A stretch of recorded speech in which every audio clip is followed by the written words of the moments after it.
So all the viewers of Ambedkar Caravan, we know that today is a very special day, and this is the third online seminar that we are conducting with our my beloved friend and brother Anoop Kumar, who needs no introduction in the Ambedkarite world and society. But as a way of introduction, I will just spare 2 minutes, not more than 2 minutes. Anoop Kumar, I know him for last now of more than 18, 20 years. And I have witnessed how dedicated his life has been for the cause of our people and for the cause of our emancipation of our people. He's somebody who has unstoppable energy. I think no force on earth can stop him from doing what he wants to do for his community. And I think that's something astonishing about him, that whatever are the challenges, whatever are the difficulties, he is somebody who has never come back. Like, he might have taken some time to think about his future course of action, but he's not somebody who will ever get bogged down or ever get defeated by any circumstances whatsoever. Maybe it's a family circumstances difficulties or financial difficulties, whatever they are, it doesn't affect him when it comes to the mission of Babasaheb Ambedkar. And I find that quality in him is very, very, very important. We know that there is so much work to be done, and there are so many areas that we need to look at when it comes to Babasaheb's movement. But one of the astonishing thing about Anoop Bhai is that he has really focused on something which everybody talks about, but nobody really cares to work on that. And that area is about our youths in the villages, youth scattered throughout our country, and generally they are left with no guidance whatsoever. And I think one of the best things that has been done in the course of Anoop Bhai's life is to give that kind of a confidence to the youth from the villages, that they can also do. They can also enter into universities. They can also go for higher education. So in a way, he has dedicated himself to this generation of the young people, particularly from the very marginalized, among the marginalized backgrounds, economic marginalization, in terms of all sort of marginalization and this is how Anoop's contribution to the Ambedkar movement, where Anoop's contribution is coming from, which is the area where a lot of people talk, but nobody really cares to work in that area. And that is what I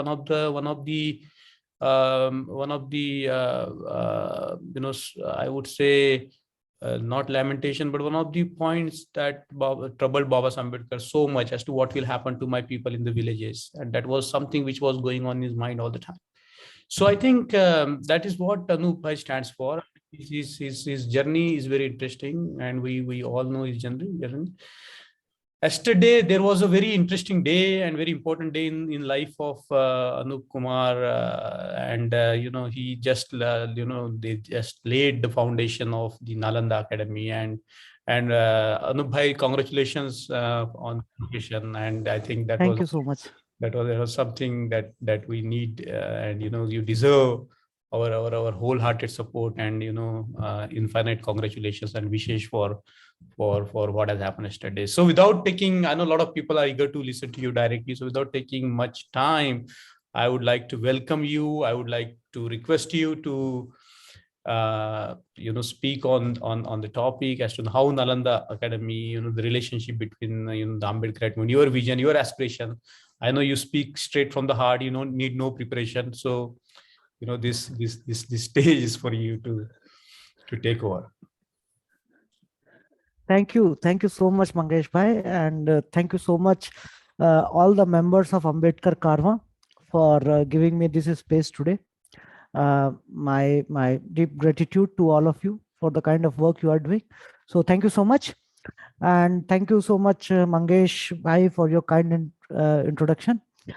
I will like first to give all our viewers the best wishes on this 14th October, the Dhamma Chakra Pravartan Divas. It is something which is very close to my heart, because my journey to Maharashtra from UP started from this very occasion. Because I remember in 2001, when I joined JNU, I met a lot of Maharashtrian students from our community, and I used to, ask them to take me to Nagpur. So Mangesh Bhai was also one of them at that time. So for every year, from, I think, starting from 2002, for next 6 7 years, I every year I used to come on 14th October to Diksha Bhumi, and I used to spend night there, and just to observe the environment, just to understand what is happening. Because Buddhism is something which has always fascinated me. Because I means while reading Babasaheb, and also as part of my own journey, we always look for final solution, right? We always look for that plan which is going to work, with the hope that this is going to work. So I always saw a path to Buddhism as not as a religious. I'm not a very religious person. In fact, I'm not at all a religious person. But somewhere I felt that there is a spiritual side to your personality. And also what Baba Sahib mentions about his own journey, it's not a political decision in that way, his conversion or his Dhamma Diksha.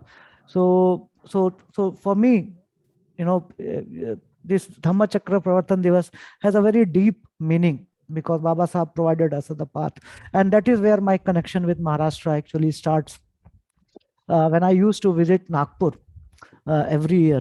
And one thing, in Maharashtra, when I used to come to Maharashtra, one thing that fascinated me was the local Buddhist community's deep commitment towards education.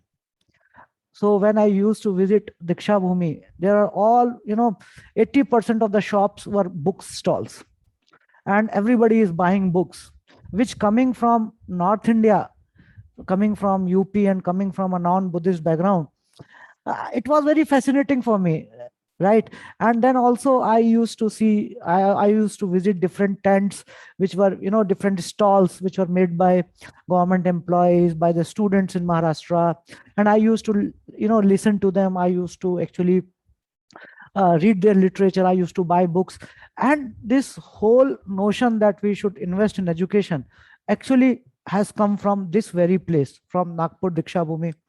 Because I saw a lot of students group working particularly on education, and providing infrastructure, support to the students.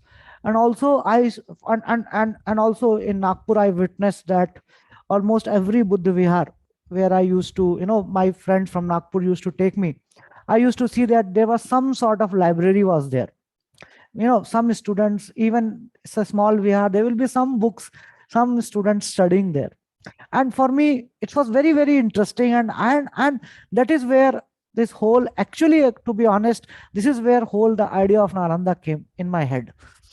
So the idea actually is a product of my engagement with Maharashtra, especially Nagpur and Vidarbha region. So, and that was also the time when I was looking for many kinds of questions in my head. Because as many of you might be aware that I come from an engineering background, and in the engineering college and in other professional colleges, I witnessed a lot of caste discrimination happening with our students. And the worst part is that there was no support system, there was no one to listen to you. And I'm one of the survivor of that kind of, environment. And I struggled so much while doing my engineering, that, that we all knew that caste discrimination is happening, and it was blatant on your face. Teachers will abuse you, your own classmates will make fun of you. There was a lot of physical violence also against our students. And when I started working on it while in the engineering, when I was trying to protest, trying to organize our students, then I came across that it was happening, the same thing was happening in the nearby medical college. Same thing was happening, there was an agricultural university. So I studied in Kanpur. So Kanpur had an agricultural university. It has a medical college. It has two engineering colleges. So while doing all this, while when I was witnessing all this, I was trying to talk to other students also from different universities and different places in Kanpur, and I saw the same thing happening there. In agricultural university, same thing. Our students were not getting PhD. Our students were being harassed there. And in medical college also, there is a Kanpur Medical College. So there also I saw the same thing. And suddenly, I realized that there is absolutely no support system for us. And this is happening year after the year. And most of the time, students feel that it is their fault. They are at their mistake because they feel that there is this whole notion that we are not meritorious, right? And your teacher is saying that you are not meritorious, you have come through reservation. And so we also start believing in that. So I used to talk to other students, and everybody was like, no, we are weak, we are this, we are that. And there was no mechanism to actually redress this problem, right? And forget about a mechanism, we were not even able to articulate the problem. That was the worst part, that what is happening to us, we are not even able to theorize on that. We always thought that it's an individual issue, it's between me and my professor or me. So something, if some statements, caste statements are being made, so it's between just two or three individual, right? So I was witnessing this, and at that time I was absolutely clueless. And that was also the time when I'm talking about 96, 97, where BSP was at its peak at that time, right? So there was a lot of political churning happening among us also, and among non-Dalits also. There was so much political churning happening because of the rise of BSP. So I'm product of that movement. I'm product of that kind of environment where discrimination is very blatant. It is on your face. We have no support system, but there is a political assertion. So we have become politically aware. We know little bit why it is happening, yet we are unable to fight. So and the worst thing I saw was, who are the students who are actually being victimized? So these are the students who are from our community, but from non-elite background. So there were some elite students from our community, English medium. They could pass off. They also suffered, but somehow, because of their English education and because of little bit of support system, they could actually take their degree without much harm. But the worst sufferer were students who came from villages, who could not speak in English. Actually, they were good in studies. They had scored much higher than me in the entrance exam, because entrance exam was conducted in UP engineering, and entrance exam was also conducted in Hindi. So we had the option to choose whether you want to give in English. So entrance exam, they could crack very easily. They could get very good scores in entrance exam. But the moment they enter into engineering college, there was no support system for them to transition from Hindi medium to English medium, right? So straight away they were forced to study in English, and engineering college never made any effort to actually help them to transition, right?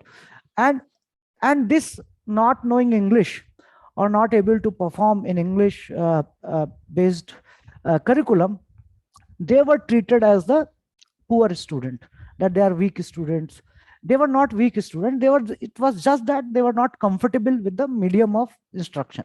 That was the only reason. If they would have got 3-4 months of training or orientation or little bit of sensitivity from the professor, they would very easily cope up with the whatever curriculum is. So it was not that they lacked intelligence. They were more hardworking. I could see that, because I came from an English medium, so it was easy for me. And I saw that students from our own community is struggling despite working hard, almost like double the times they used to study, but they used to suffer and they failed. And once you fail in a professional college, you are marked. your people will look down at you, your own classmates will look down on you, how many bags you have, right? So it becomes a marker of your intelligence, and from the first semester it starts, and then it keeps on, till the day you graduate. You have to bear that cross, that you failed, that you had so many bags, that you could not pass this exam. And in this is one structural problem. In this, the teachers get that opportunity to actually start abusing, right? That you don't know English, you come from reservation, you don't deserve to be here, तुमको तो English भी नहीं आती, अगर तुमको English नहीं आती तो तुम यहाँ क्यों आए हो? Suppose a professor telling you on your face that since you do not know English, you don't deserve to be here. Just imagine the student's mind at that time. What student might will be going through when a teacher says that you don't deserve to be here. And this completely shatters students' confidence forever. Your own teacher is saying that you don't deserve to be here. So, and I was seeing all this, I was witnessing all this, and I could also see that there was no system where we can actually go and actually look around and talk to, or even, forget about getting redressal, forget about getting, some solution. There was not even a system where we can actually share this. Nobody was willing to listen. There was hardly any Dalit, OBC, ST professors there. All professors were Savarna professors from top to bottom. And there was absolutely no system of that.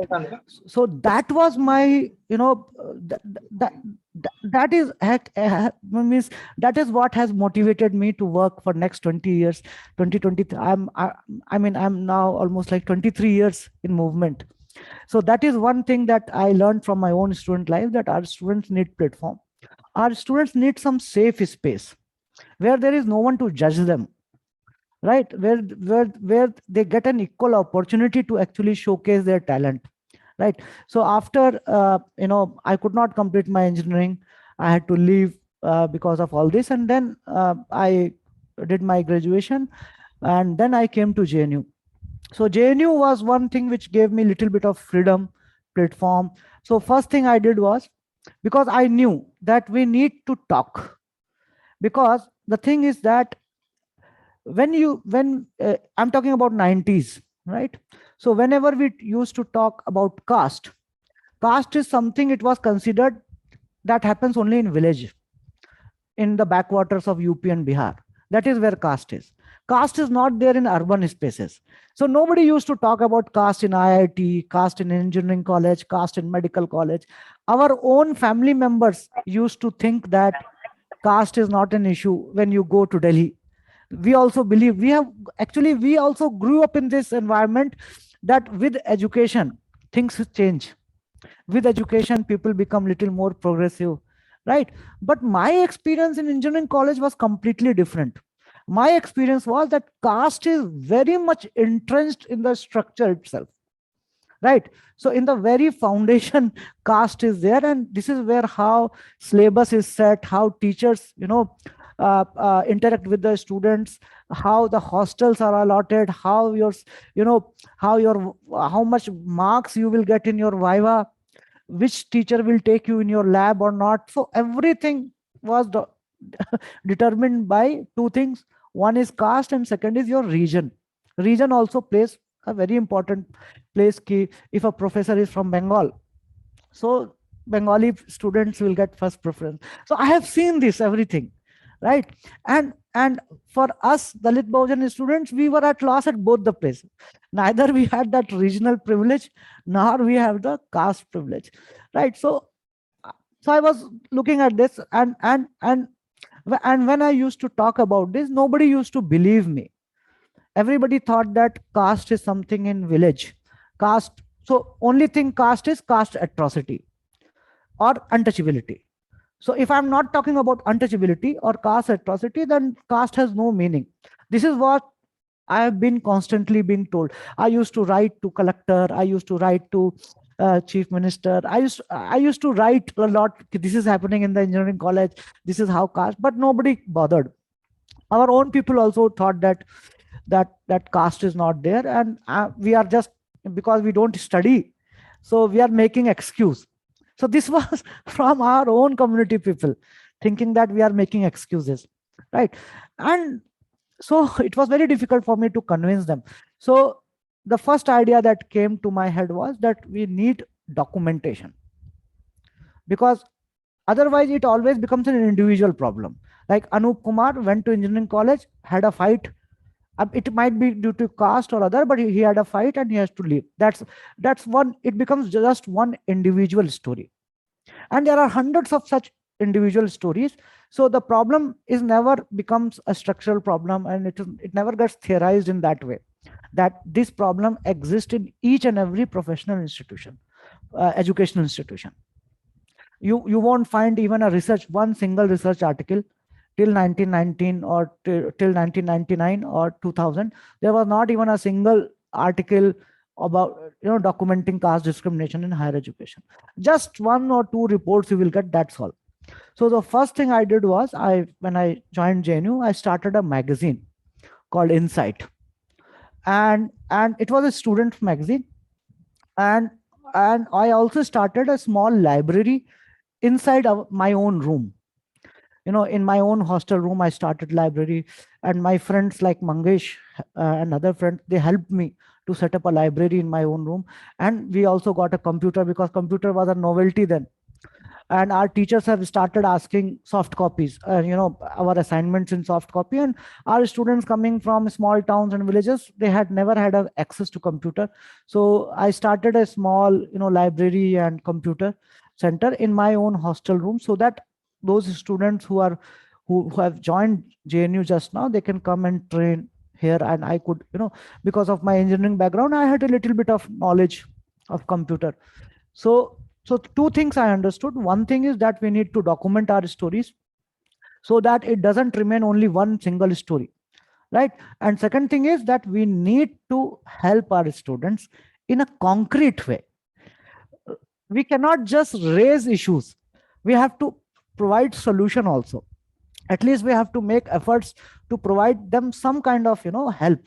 Because when I joined JNU, I also witnessed to a larger Ambedkar movement for the first time, because in JNU, a lot of our leaders, intellectuals, they used to visit, and each one of them used to make demands on students, that students should do this, students should do that, students should contribute in the movement. My only question was, what is movement doing to the student, doing for the student? Because I came from a very 4 years I fought in engineering college, and I found no support. So I always used to ask, I am ready to work for the movement, that is not a problem, but what movement has to offer for the students? Because our students are suffering. Our students are the most vulnerable students community in this higher education system. There is no safeguard whatsoever which is available. So I used to ask this question, fine, but it's very easy to make demands on others, that students should do this, students should come out, students should become Babasaheb. That's fine, I agree with that. But in return, there has to be some kind of a support, institutional support for the movement, right? So I mean, not many people agreed with me that time. They thought that no, students should contribute. I said students will contribute, definitely students will contribute, but at present, when they are studying in professional colleges, they need our support right now. Once we support them, definitely they will also contribute, right? So it is a two-way process, it's not just one way. So many of my friends did not agree with me at that time, so it's okay. So then with Insight and with this small library, I actually started my public life. So that was the beginning. 2002 was my beginning of the public life. And this was a purely students magazine. Yani ki it was completely run, managed, edited, published by students. So I was a student and I used to do, and all the articles were written by the students. So, and what I used to do was, because there was no network, right? So there was no student group at national level. So there was student group in JNU, there was a student group in HCU, there was a student group in other universities also. In BHU there was, but there was no linkages. There was no networking. We didn't know each other. We knew that there is this group, but there was no student to student network. So what I did was, through that magazine, I started moving around. So whenever our issue will come, I will take a bag full of magazine and I will sit in a train. I will go to Tamil Nadu, from Tamil Nadu to Pondicherry, Pondicherry to Bangalore, Bangalore to Hyderabad, Hyderabad to Pune, Pune to Bombay, Bombay to Bhopal. So I used to travel, to each universities, right? So wherever our students were active, I used to go there. And I used to study also. One thing I never compromised was with my education. I did all this while doing my education, and education, it was a priority. I never actually took liberty in that sense that I will not do education, because I knew that unless and until you are qualified, unless and until you have proper education, people will not listen to you. You have to prove your worth. If you want to work with the community looks at you. And community is very, very smart. They understand whatever I'm speaking, does it has worth. So for me, if I want to work with the student community, I should get a good education. I should not compromise with my education. This I understood. So I I I was very, particular about my education, and with that I started this magazine. I started traveling across the country, and within 1 year the magazine had a circulation of in 80 universities. So and I was able to network all these students group, from Hyderabad Central University, from TASE, other we could develop that network. And that was one thing which we are doing through that magazine. And second thing was, suddenly this magazine became a platform for the students to articulate. So they started writing, somebody sending poems, somebody sending stories, and it became a very good platform, right? So and I used to bring out issues in on different topics.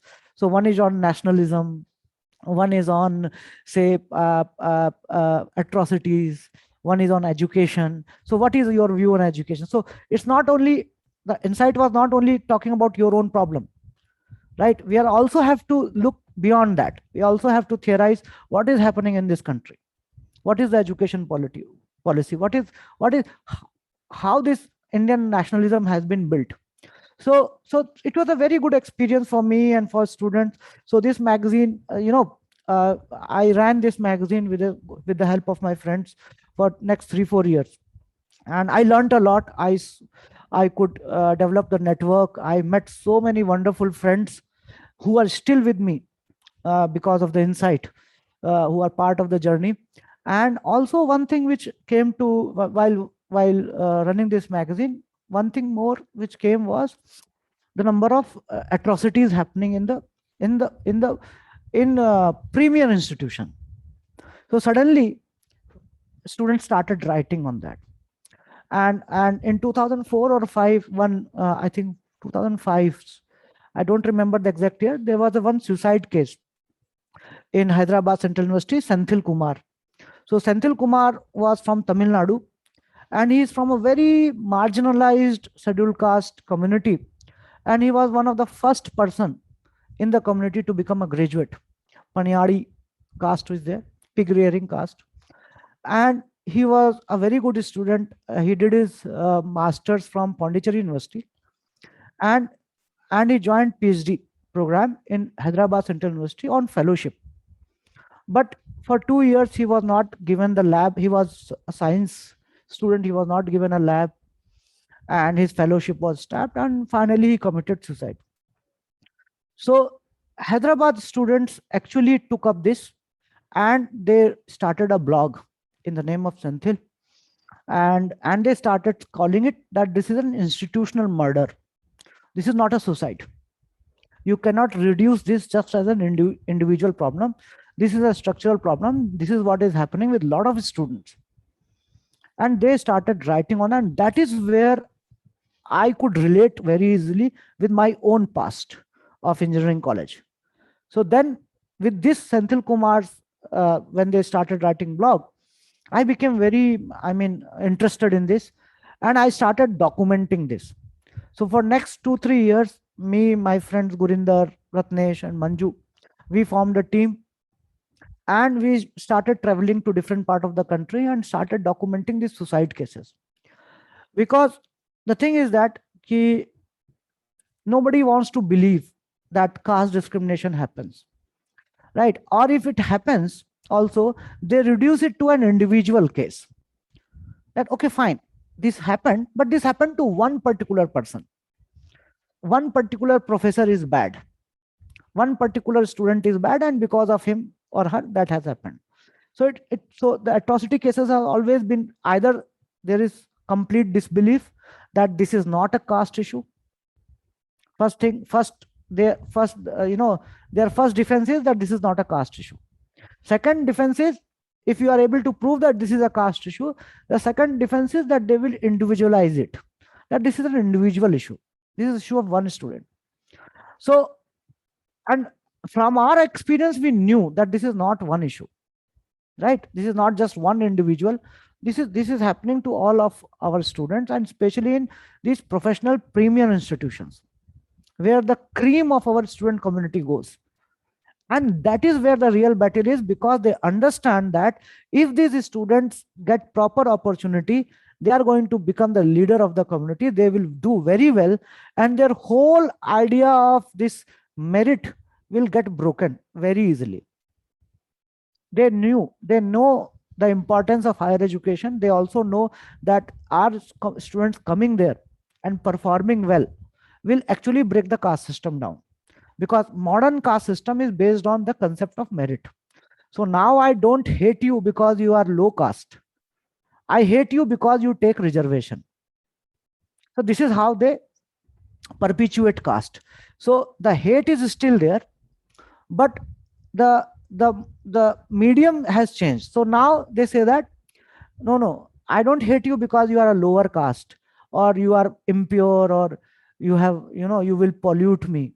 They are not saying that. They are saying that we hate you because you take reservation. You are non-meritorious, right? So this whole caste supremacy at present is built around the concept of merit, and it is perpetuated through these educational institutions, which we admire a lot, like IITs and AIMS and all this. So they have been deliberately designed in a way where they create this myth of upper caste merit, that upper caste are meritorious, they score this much marks, they are talented people, and they make sure that our students appear less talented. And this is how they have. So even if the most liberal upper caste, if you go, he will say that caste is bad, but reservation is also bad. I don't believe in caste, but there is something called merit. Merit should be preserved. So even the most liberal upper caste will talk this language of merit, efficiency, and reservation based on economic. The poor should get reservation. Even your own Romila Thapar, the the most prominent historian, talks about reservation very negatively, right? So, and just imagine your own professor or teachers talking in this language, and you have come through reservation. It impacts your psyche, right? It creates so much doubt in you that you start doubting on yourself, because you think that, yes, this is right. Upper caste have scored 95, I have scored 90, and I'm less meritorious. But the problem is not that. The problem is that this whole system has been designed like that, that the upper caste elite will become meritorious, right? It's a language, financial support, tuitions, coaching centers. All these systems have been created to actually perpetuate this myth of upper caste merit. And English is one of the biggest tool in their hand right now to keep perpetuating this myth of merit, because they know that most of our students come from non-English medium background. So they have designed the entrance exams, they have designed the curriculum, they have designed their pedagogic techniques in a way such that it benefits upper caste English medium students. So all these entrance exams, all these competitive exams are specifically designed for English medium students. And they know that majority of the English medium students come from upper caste background, and they get benefit of it, and they know it very well. And it's amazing that in India, last 70 years, there have been so many educationists.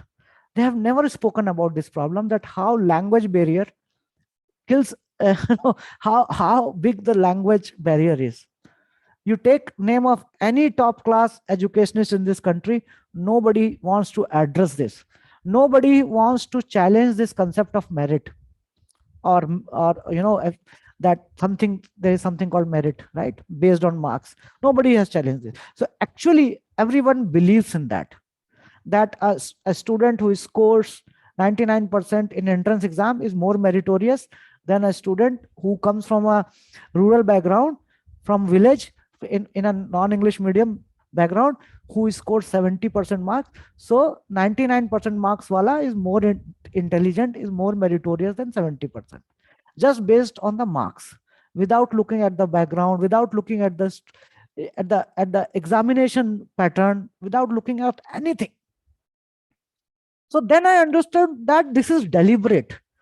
This is not ignorance. This is a very deliberately designed thing. It has been designed in this way, and it has been designed very purposefully. It is not ignorance. It is not colonial hangover. People say that the prevalence of English in India is a colonial hangover. No, it is not a colonial hangover. Post independence, English dominance has been perpetuated, has been has been it has been actually, kept intact, because the ruling class understands that this gap, this language gap, is so big that for us it will take another 100 years to bridge that gap, and by that time they would have moved much ahead. In any other country, for example China, you can take, they have done mass education, right? So in 80s, in China, the illiteracy was much more than India. But if you see now, they have achieved almost universal literacy.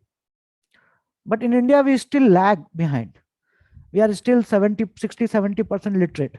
So do you think that this is something which is coincidence? No, it has been designed that way, that the majority of the students, majority of the community should not get quality education. So this is a ploy, this is a design. So while working all this, I was getting this. I was able to make little bit of sense of what was happening. So while documenting the suicide cases, it came out very prominently that these students have been specifically targeted by the professors, and most of these students who committed suicides were the best students. They were not your weak students. They were all gold medalists, or coming from a very good educational background. They were harassed, and they didn't commit suicide just like that. They fought with the system. They fought with for 3 years, 4 years. But after a point, they realized that nothing is going to change, and then they committed suicide. So suicide was not an act of cowardice or escapism. They didn't, most of us think that weak people commit suicide. No, that is a very wrong notion. When I was, I documented some 22 cases, and we worked for like 2-3 years. We worked on that. We realized that no, these students were strong individuals with a very strong self of self, right? And they were all brilliant scholars. They did very well in their schools. They were gold medalists. And when they reached here, their confidence was broken, right? And still they fought.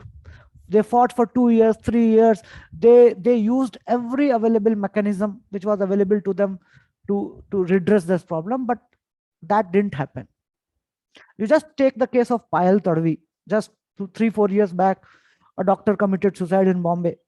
She didn't just commit suicide. She fought for many years. She complained. Her husband also was there. Her husband was also with her, complaining, writing to the professor, saying that we are being harassed. After a point, you feel that, nobody is listening to you. Nobody is, even bothered. Nobody is even sensitive enough to understand that this is a problem. So these students which I documented, these were not weak students. They were not coward. They were not escapist. They were fighters. They fought. They fought till their last breath. But after a point, they felt that nothing is going to change.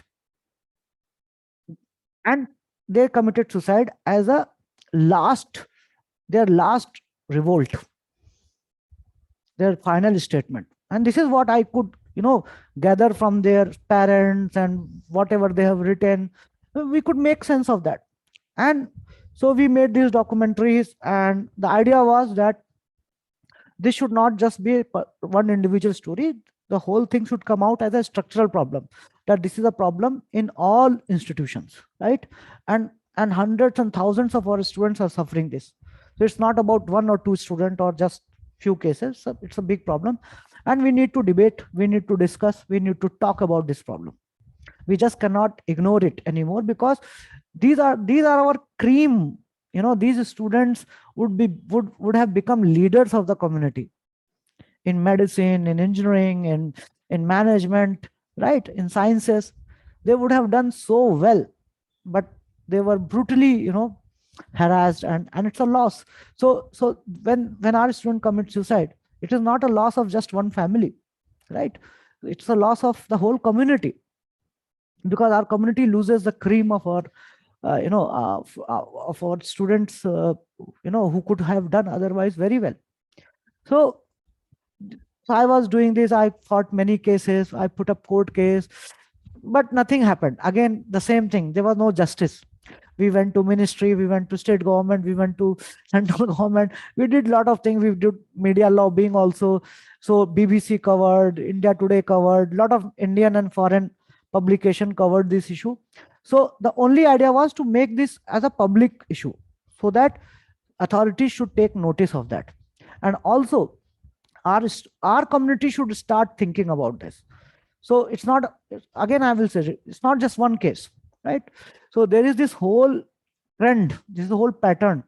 So I used magazine, then we started telephone helpline. So I ran telephone helpline for 3 years at all India level, so that our students can at least have someone to talk to, right? So we were there, 4 people. We used to handle calls, and we could not provide justice. And I used to be very clear that, see, we are not any justice provider. We are not even an NGO. We are just there because we are also a student, and we are just there with you. So if you are fighting, we are there with you. That was the idea. That is where, and it helped many of our students, just listen, that there was someone who is listening to them. And I was also able to network. So if some student is having some problem in one university, I had this network. So I could put him or her in touch with someone senior at the local level who can actually help. So all these were my learnings, right? So I was learning these, that we need to document, we need to have a support system for our students, right? We need to have a network. So all these, I was experiencing with my activism. And I worked like that for till 2013. So 2012-13 was the time when I was fighting court cases and all. And I felt a lot of betrayal in that, because the government said that, the ministry called us and they said that we will provide you justice, this, that. UGC said that we are forming a committee. UGC said that we are going to make a, HRD ministry said that we are going to make a law to just like what they did with ragging. So they made a very strict anti-ragging law.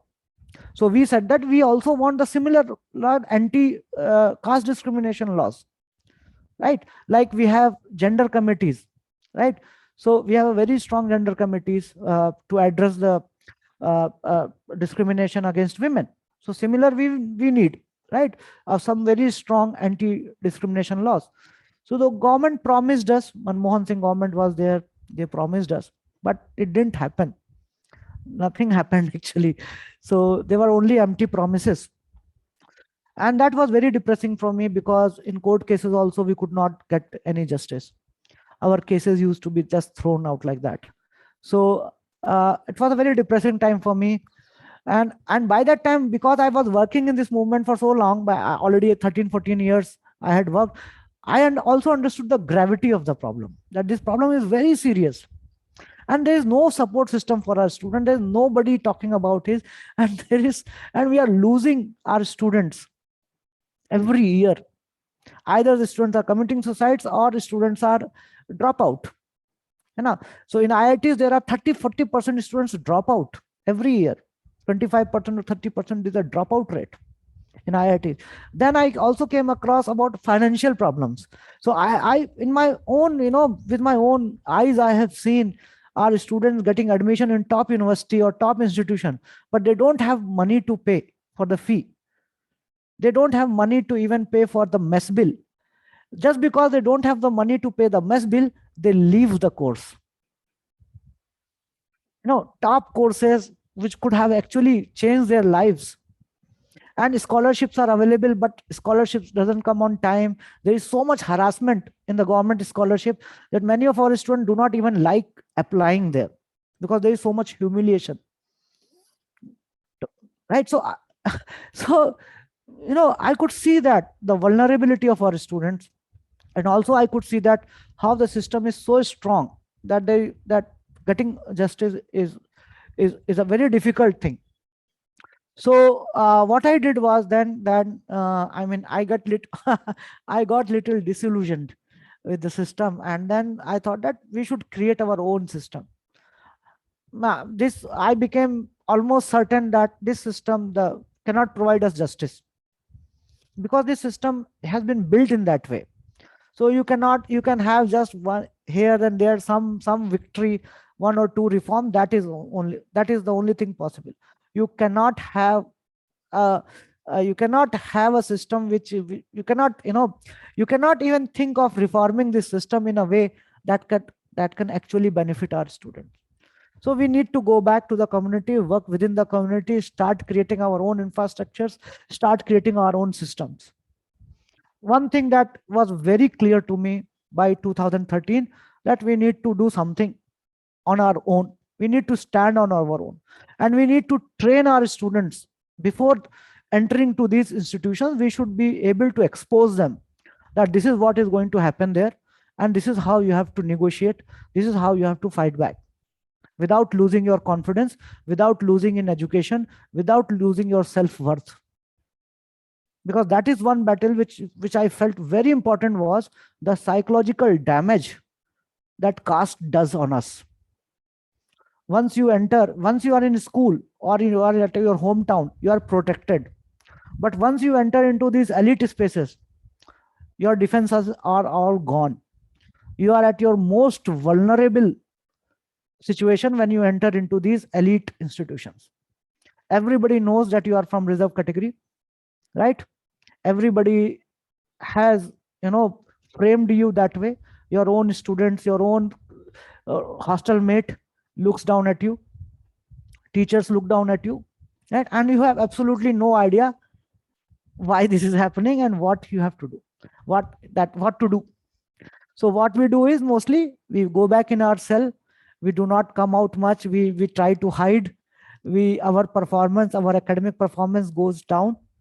We don't even assert ourselves in the classroom, right? I'm not talking about JNU or TIS. These are some spaces, or SCU, there is so much political assertion there, so these spaces are different. But when I'm talking about this, I'm talking more about IITs and IIMs and all these places, professional institutions. So in this, we lack, we are not even able to enjoy our success. So if I have qualified, I have cleared IIT entrance exam, or I have cleared CAT and I went to IIM, it is an achievement for me, right? I have worked hard for that, but I am not able to enjoy it, because I knew that the moment I expose myself that I have come from reservation, that joy is being sucked away, and you are seen as someone who has not worked hard at all, who has not fought any battle. You just, because you have reservation, you have got selected, and this is how you yourself is created, right? That you are from reserve categories. And for students to tell that, no, I have worked very hard, I have so many structural barriers to to cross, then only I can come. That becomes very difficult because there is no such engagement possible with the upper caste, and we don't have any platform, so we cannot even talk among ourselves. So everyone is just an individual going there and suffering there. So while working on this, it was very clear for me that we need to create our own platform. We need to train our students, and especially students coming from small town villages, from non-English medium background, because they are the students who are, one, they are not able to enter. Second, if they enter by any chance, they suffer the most. Language barrier is there, financial barrier is there, so many barriers are there. So luckily, I got an opportunity to come to Wardha, and I started teaching. Teaching was never my plan. I am not a trained teacher. I never even thought to become a teacher. But one thing was clear, that I wanted to do something with the community, and I don't want to engage with anyone else. I don't want to engage with the state. I don't want to engage with any other academic. I just wanted to work within the community, with the community, and for the community. And this was absolutely clear to me that I'm not going to other spaces. So luckily, I got the chance to train students, and because of my little bit of academic background, I was able to teach. And and this is how in 2013 the idea of Nalanda came. And in last, now we are 8-year old. So in Nalanda, what we do is that I train students. I get students from rural background, non-English medium. They stay with me for 10 months or 11 months every year, and and I train them, and while training them, whatever I have just shared with you, whatever, the realities of higher education, I try to instill that. I try to expose our students to these realities, so that when if they go out there, they should not feel that something new is happening, or something which they were not aware of. So if they become little aware about that this is what is going to happen, then they can plan their defense, right? And so this is one thing which I also wanted. And also there has to be, as when I started, this talk, I told you that I used to ask this question to the leaders, that you expect students to participate in the movement. What is movement doing for the student? Right? So the movement has to create infrastructures. The movement has to fund our students. The movement has to create mentorship. You just cannot, expect students only to contribute. The movement has to. So from the day one, it was very clear.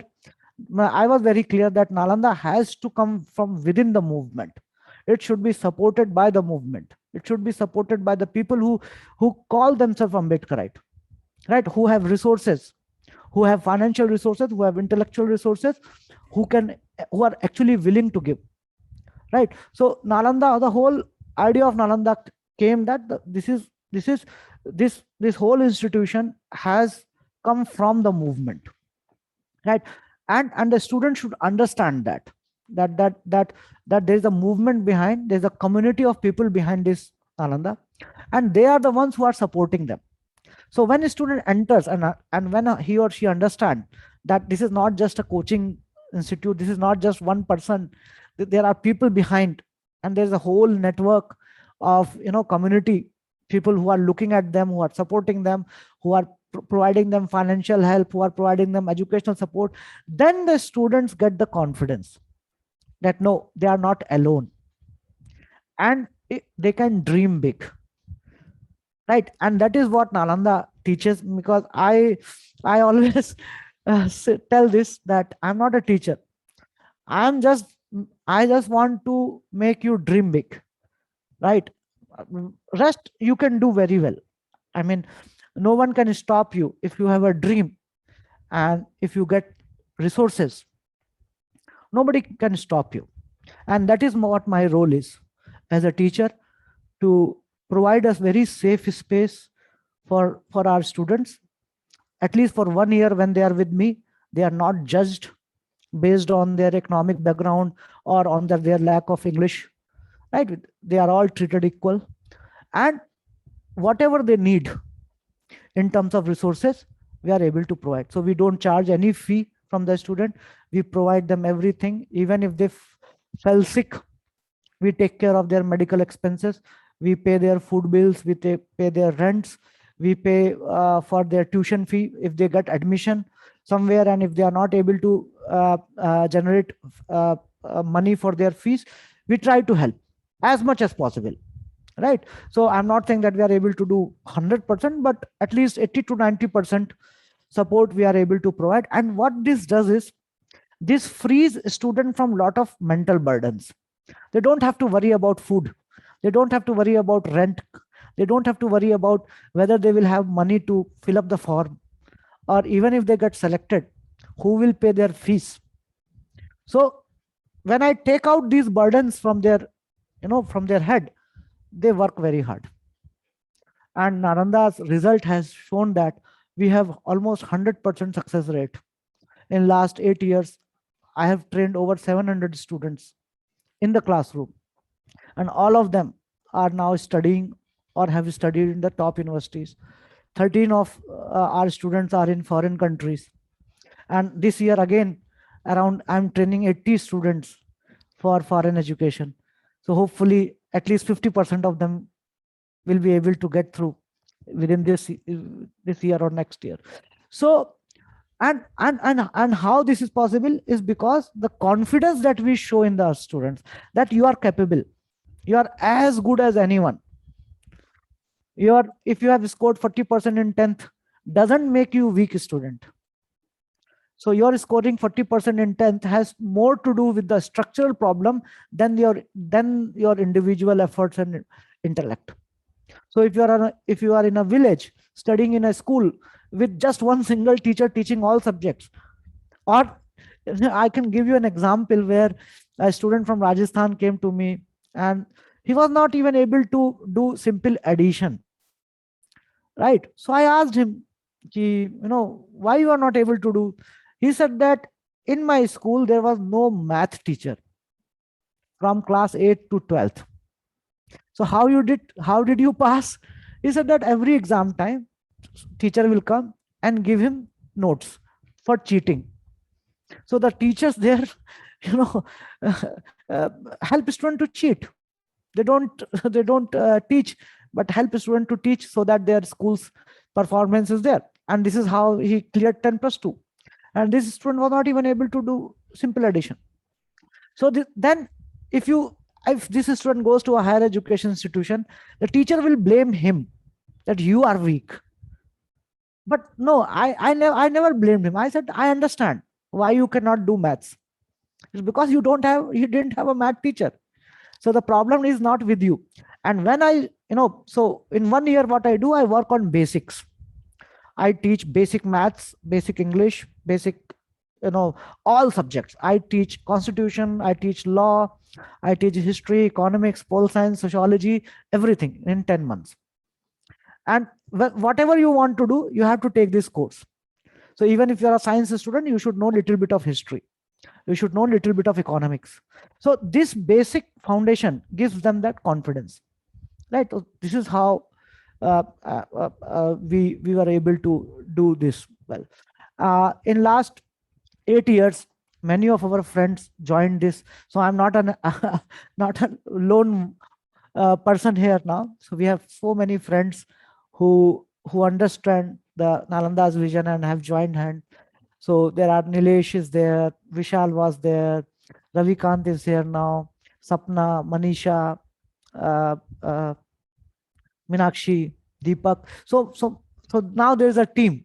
So in this, I will like to mention my friend Abhiyan, right? So many of you might know him. So he joined us in 2016, and he was a scientist, and I'm from social science background. So he was from sciences. So there was this good combination. And we saw the dream that we will have our own campus, because students, they come to Varda and they have to take rented place, and they have to they use private messes for food, and the food quality is not good, and rented places are very difficult to live. So many of our students have health issues. Once they come to Varda, they face this problem. And then there are other issues also. So almost 250 students coming from outside and living. So there were so many security issues were there. So we thought that we should have our own campus. So last 2 3 years we have been working on that, and Abhiyan was one of the person who actually initiated this, that we should have our own campus, we should build our own residential space, and we should also diversify. We should train our students in music, we should train our students in art, design, sciences, everything. We should develop our Nalanda as a campus where we have everything. So whatever students requirement are, we are able to fulfill that, right? We should have our own counseling center, we should have our own curriculum design center, we should have our own science lab. So this was the idea which Nalanda has been working. Unfortunately, 2 years back, Abhiyan Bhai passed away.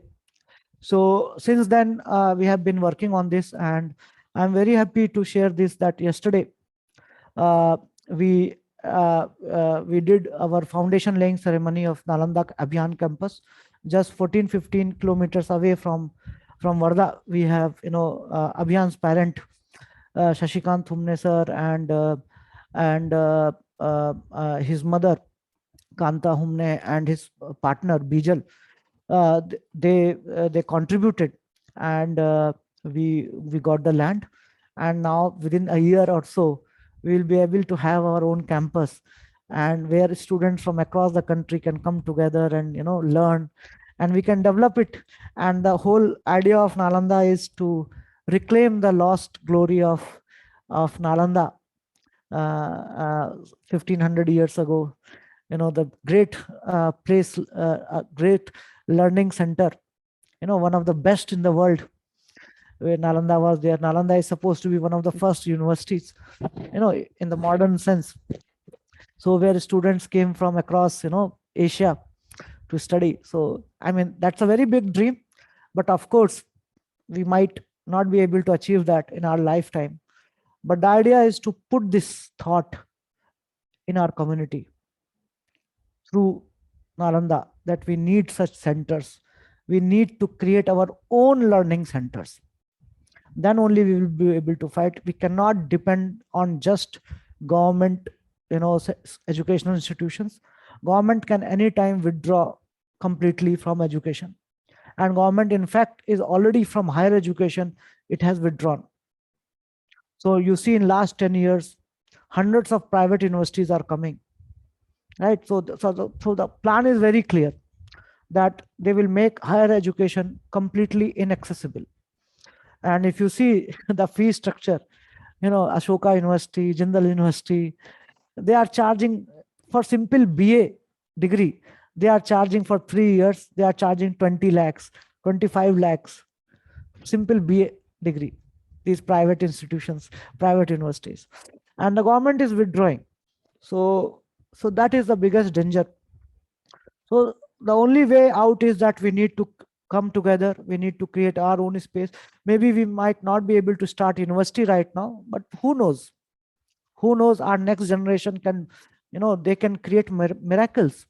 We need to just lay the foundation. And I'm very sure that our next generation will create world-class infrastructures, world-class universities.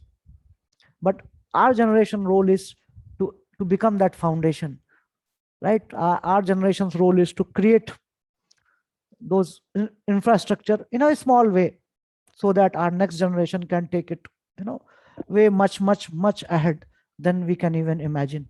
So with that, I will like to conclude. I have taken a lot of time, and I already warned Mangesh that if you give me the stage and if you won't interrupt, I can speak for hours. Happy I So am to thank you so much for giving me this opportunity and listening to me with so much patience. Thank you so much. Bhai, And Jai Bhim to all. No, I think just before you conclude, I would like you to spare another 7-8 minutes to explain what is this digital Nalanda. Acha, acha, acha. So, if you can just take another 10 minutes and explain about digital Nalanda and how people can join it, that would be wonderful. Yeah. So actually what happened was, when the first wave of COVID came, March, April 2020. So at that time, I had 250 students studying with me, and they were from 15, 16 states.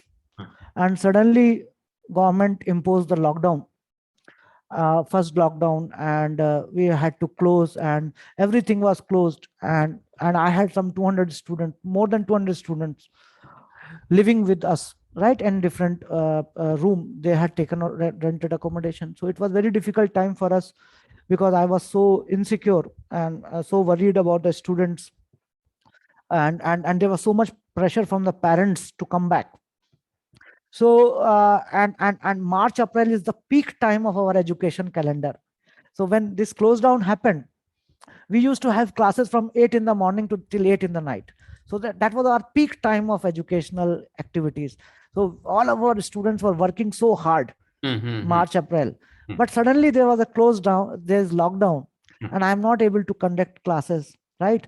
So, and the students are going back to the villages, going to their towns. They are calling me from there that, sir, our students, we are not able to study, right? So in the village, there is no electricity, and we don't know how to do, what to do. So with that, it was very depressing time. With that, somebody told me that there is something called Zoom. I was not aware about Zoom.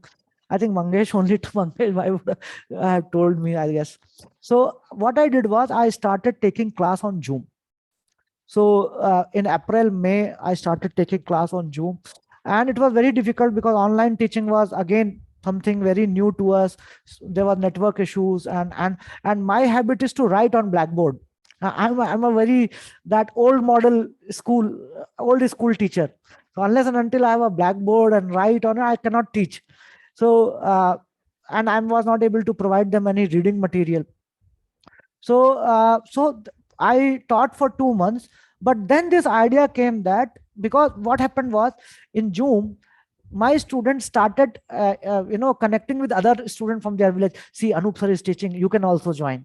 So what happened was that my class of 200 became a student community of 600, 700, because they had gone to village, right?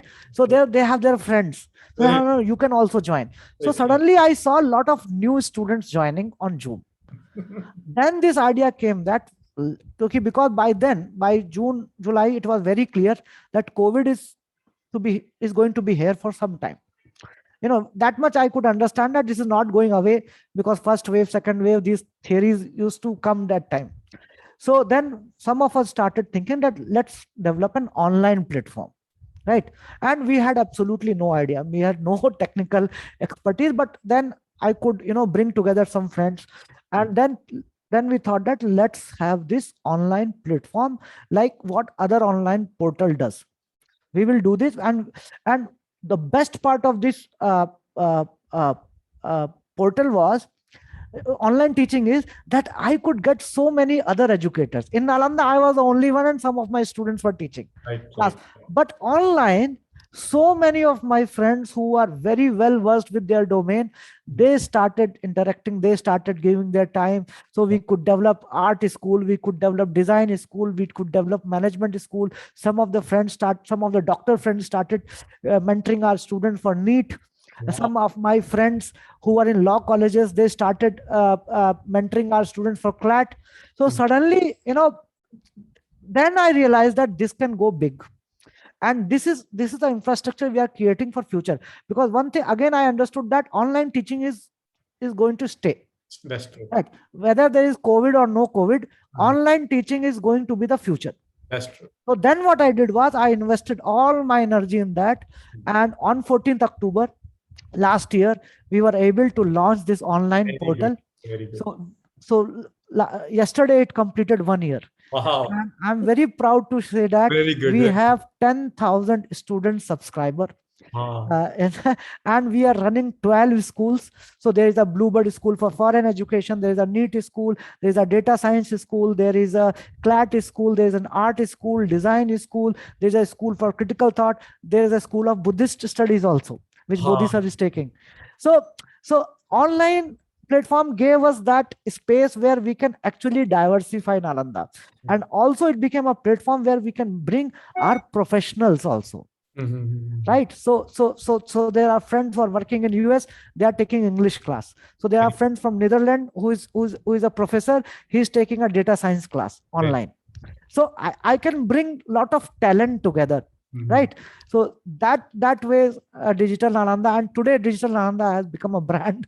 So it has become quite a brand now. You Yeah, better register it. yeah. So again, it's free. We don't charge anything. And also I have used the resources, financial resources with the minimum possible.